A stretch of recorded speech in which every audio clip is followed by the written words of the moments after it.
এক বছরের মূল্য তাকে জিজ্ঞাসা করুন যে ফেল করে বাড়িতে 1 বছর বসে রয়েছে। 1 মাসের মূল্য তাকে জিজ্ঞাসা করুন যে 1 মাস হয়ে গেল অথচ এখনো বেতন পায়নি। 1 সপ্তাহের মূল্য তাকে জিজ্ঞাসা করুন যে কিনা 1 সপ্তাহ ধরে হাসপাতালের বিছানায় শুয়ে রয়েছে। 1 দিনের মূল্য তাকে জিজ্ঞাসা করুন যে কিনা একটা দিন না খেতে পেয়ে রয়েছে। 1 মিনিটের মূল্য তাকে জিজ্ঞাসা করুন যে কিনা 1 মিনিটের জন্য একটা ট্রেন মিস করেছে।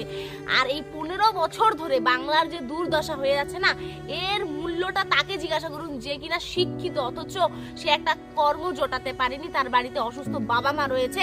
আর এই নোংরা সমাজ সে কর্ম একটা জোটাতে পারেনি আর সেই অসুস্থ বাবা মাকে ভালো মতন লালন পালন করতে পারছে না বলে তাকে দিন নয় রাত অপমান করছে। সে বলতে পারবে ওই 15টা বছরের আসল মূল্যটা কি। আর এইদিকে এই চোর সরকার উন্নয়নের পাঁচালি শোনাচ্ছে, উন্নয়ন নিয়ে সিনেমা তৈরি করছে, অথচ দূরবীন দিয়ে খুঁজলে পরে উন্নয়ন চোখে পড়ে না।